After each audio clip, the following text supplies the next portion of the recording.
हे हिंद के हिंदवासियों, मैं अपनी पवित्र आत्माओं की अनंत गहराइयों से आप सभी का अभिनंदन करता हूँ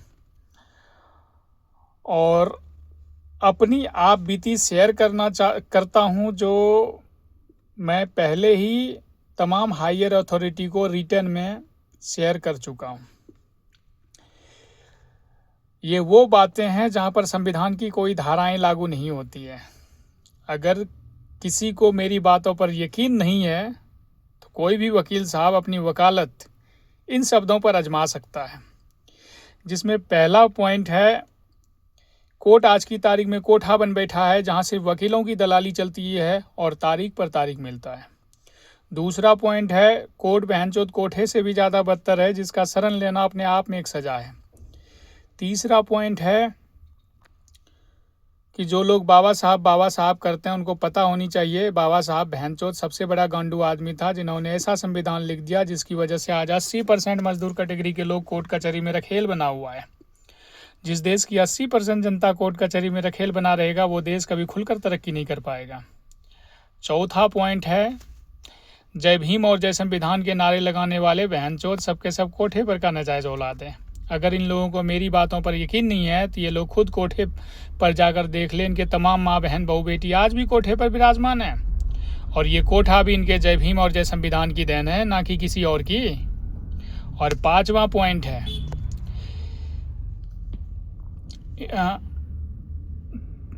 इनके तमाम सिस्टम की हरकतें आज की तारीख में रंडियों से भी ज़्यादा बदतर हो गई है, जिसके बारे में बताते हुए हमें खुद में शर्मिंदगी महसूस होती है, लेकिन सच्चाई में छिपा नहीं सकता क्योंकि इनके सिस्टम की वजह से आज मैं खुद भरी जवानी में विधवा की ज़िंदगी जी रहा हूँ। पर सच्चाई है कि इन तमाम चीज़ों का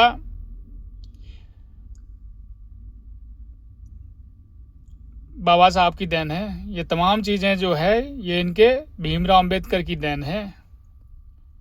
फिर भी ये लोग इनको महान कहते हैं।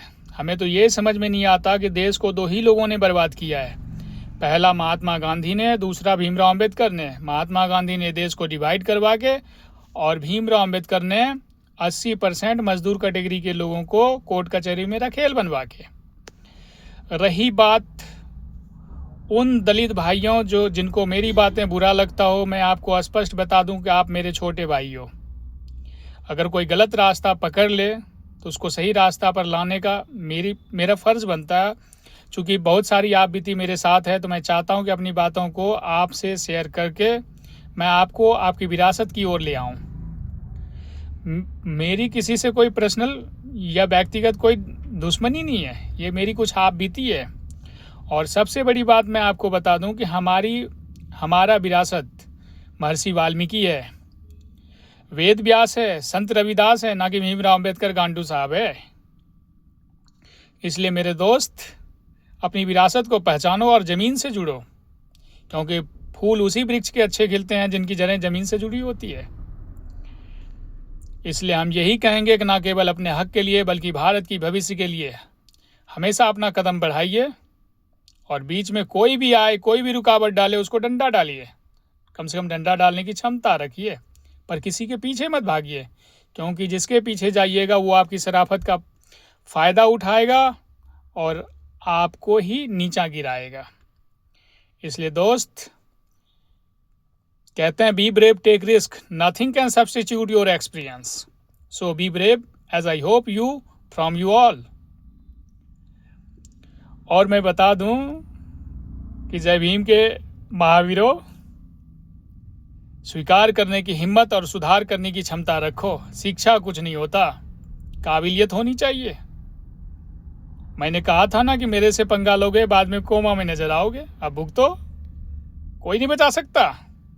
और ध्यान रखना, जिस दिन हमें कोर्ट में खड़ा होकर हमें अपनी सफाई देनी पड़ी, उस दिन संविधान और सिस्टम दोनों उखड़ जाएगा और वही लोग उखाड़ेंगे जो हमें पेशी पे ले जाएंगे। इतना ध्यान रख लेना मेरी तरफ से। और अच्छे से पता होना चाहिए कि जिनके पास अनुभव होती है उनको हर अगले कदम का अंदाजा होता है कि मेरे इस स्टेप से क्या होने वाला है।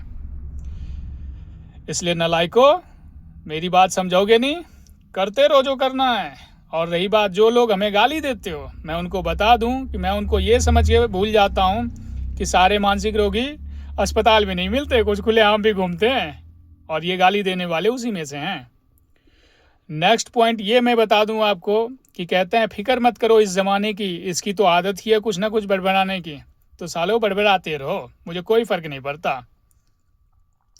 और जो लोग हमें ये कहते हैं कि गाली नहीं देनी चाहिए, गाली नहीं देनी चाहिए, तो भैया वो मेरी गाली नहीं है, वो है मृत आत्माओं की चेतनाओं को जगाने वाली एक मंत्र। अगर हम इन शब्दों का प्रयोग नहीं करेंगे तो कुछ ऐसे हैं जिनकी मृत आत्माओं की चेतनाएं जग नहीं पाएगी, और हम चाहते हैं कि उनकी आत्माएं जगे और अपनी विरासत से जुड़े, और भारत न केवल अपने हक के लिए बल्कि भारत के भविष्य के लिए हमेशा खड़ा रहे। और मेरे दोस्त, once again a million thanks for the sake of you from the infinite depth of my sacred soul.